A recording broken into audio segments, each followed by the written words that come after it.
बशर अल असद की सन 2000 से चली आ रही क्रूर तानाशाही की सरकार गिर चुकी है। लोगों में खुशी का माहौल है। आइए देखते हैं।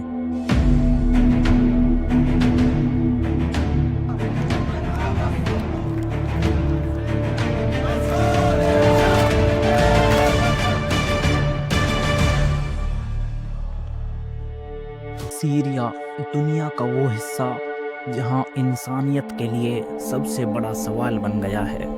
जिंदगी और मौत के बीच का फर्क। एक ऐसी जगह जहां जमीन पे खून की नदियां बह रही हैं, जहां हर जगह एक घर के दीवार पर गोलियों के निशान हैं। एक मुल्क जो कभी खुद की तहजीब और संस्कृति के लिए मशहूर था, आज बर्बादी का जीता जागता मिसाल बन चुका है। सीरिया। लेकिन सवाल ये है, सीरिया में ये जंग शुरू कैसे हुई? क्या ये सिर्फ एक सिविल वार है या इसके पीछे कुछ और बड़ी साजिश छुपी हुई है? क्या दुनिया के सुपर पावर्स ने इस देश को अपने फायदे के लिए चेस बोर्ड की तरह यूज किया? बचपन से सुनी हुई वो कहानियाँ जहाँ दुनिया की सबसे पुरानी शहर की बातें होती थी, वो सीरिया आखिर बर्बाद कैसे हो गया? आज हम बात करेंगे सीरिया के सिविल वॉर की, जो दुनिया की सबसे बड़ी इंसानियत की ट्रेजेडी बन चुकी है। लेकिन ये सिर्फ एक कहानी नहीं है, ये एक ऐसे सच का आईना है जो शायद आपको कभी सुना नहीं होगा। आपको शुरू से लेकर अंत तक काफ़ी शॉकिंग और सस्पेंस से भरे हुए फैक्ट्स सुनने मिलेंगे जो शायद आपको सोचने पर मजबूर कर देंगे। सीरिया कभी दुनिया का सबसे खूबसूरत और समृद्ध देशों में से एक था। ये वही देश है जहां दुनिया की सबसे पुरानी सभ्यता मेसोपोटामिया के आसार मिलते हैं। क्या आप जानते हैं कि सीरिया की बर्बादी की शुरुआत खुद सीरिया के अंदर से नहीं हुई, बल्कि ये एक चेन रिएक्शन था।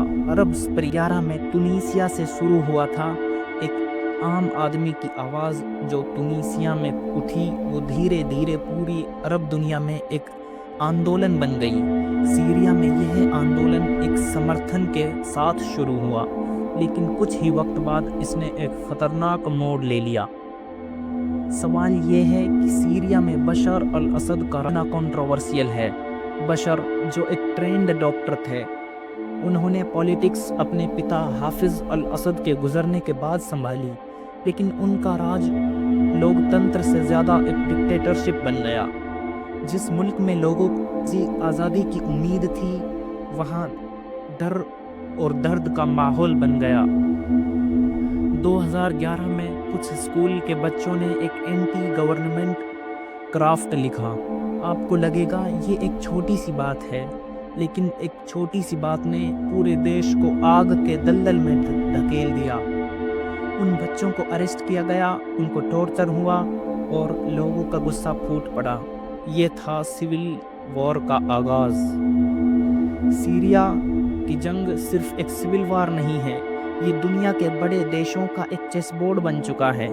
एक तरफ अमेरिका और नाटो देश हैं जो अपोजिशन ग्रुप्स को सपोर्ट करते हैं, दूसरी तरफ रसिया और ईरान है जो असद रेजीम को पीछे खड़े हैं। लेकिन क्या आप जानते हैं कि इस जंगल में सबसे ज़्यादा नुकसान सीरिया के आम लोगों का हुआ है? सीरिया के एयर स्ट्राइक्स और अमेरिका के ड्रोन अटैक्स दोनों ने मिलकर एक पूरे मुल्क को खाक में मिला दिया। यह जंग सिर्फ ज़मीन पे नहीं, लेकिन मीडिया, इकोनॉमी और रिलीजन के नाम पे भी लड़ी जा रही है। 2014 में एक और ख़तरनाक चैप्टर शुरू हुआ, ISIS का उठना। क्या आपको लगता है कि ये ISIS एक खुद से बना हुआ ग्रुप है, या फिर इसके पीछे भी एक ग्लोबल कॉन्स्पिरेसी है? ये वही ISIS है जो खुद को इस्लाम का चैंपियन कहता है, लेकिन इन्होंने खुद ही दुनिया के सबसे पुराने शहर पलमैरा को बर्बाद कर दिया। रिपोर्ट्स के मुताबिक कुछ बड़े देशों ने अपने फ़ायदे के लिए ISIS का इस्तेमाल किया। एक तरफ ये सीरिया के रिसोर्सेज पे कब्ज़ा करना चाहते थे और दूसरी तरफ रिलीजन के नाम पे लोगों को डिवाइड करते थे। आज सीरिया के 70% लोग या तो रेफ्यूजीज बन चुके हैं या अपने ही घरों में बंद हैं। शहर जो कभी संस्कृति और इतिहास के लिए मशहूर था, आज सिर्फ एक धूल के धक्के और मैदान बन चुके हैं। UN کی رپورٹ کے مطابق سیریا کے 5 لاکھ سے زیادہ لوگ اس جنگ میں اپنی جان گنوا چکے ہیں۔ ہر ایک پل وہاں درد کا ماحول ہے۔ ہاسپٹل، اسکول اور بیسک ضرورت کی چیزیں بھی بڑی مشکل سے ملتی ہیں۔ 2024 میں سیریا کی جنگ نے ایک نیا موڑ لیا۔ سال کے انت تک ریبلز نے انتتہ جیت حاصل کی اور بشر الاسد کا ڈکٹیٹرشپ ختم ہو گیا۔ اسد نے سیریا چھوڑ دیا اور اب وہ ایک اننون لوکیشن پر ہے۔ رپورٹس کے مطابق وہ رسیا پہنچ چکے ہیں۔ یہ ایک نئے سیریا کے آغاز کا وقت ہے، لیکن جنگ کے نشان اب بھی ہر طرف دکھتے ہیں۔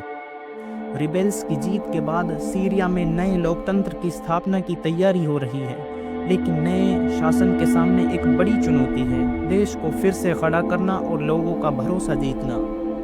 کیا آپ کو پتا ہے سیریا کے اندر ایک کیمیکل اٹیک کی رپورٹس دنیا بھر میں وائرل ہوئی تھی، لیکن آج تک یہ کلیئر نہیں ہے کہ وہ اٹیک کس نے کیا تھا، اسد رجائم ریبلز نے یا کسی تھرڈ پارٹی نے۔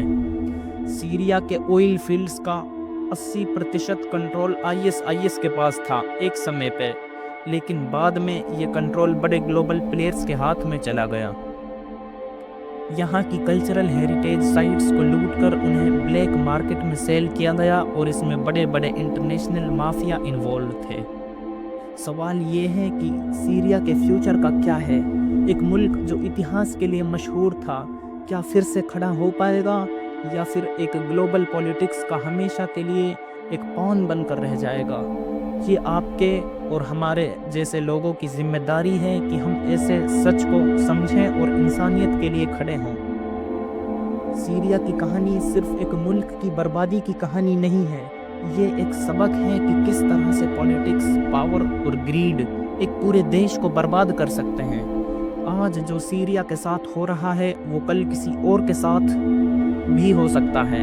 سوال یہ ہے کہ ہم انسانیت کہ اس گرتی ہوئی تصویر کو کیسے بدلیں گے؟ اپنے جواب کمنٹس میں ضرور بتائیں اور اس ویڈیو کو زیادہ سے زیادہ لوگوں تک پہنچائیں تاکہ سچ کا پردہ اٹھ سکے۔ اگر آپ کو ہماری ویڈیو پسند آئی تو پلیز لائک کیجیے اور ہمارے چینل کو سبسکرائب کیجیے۔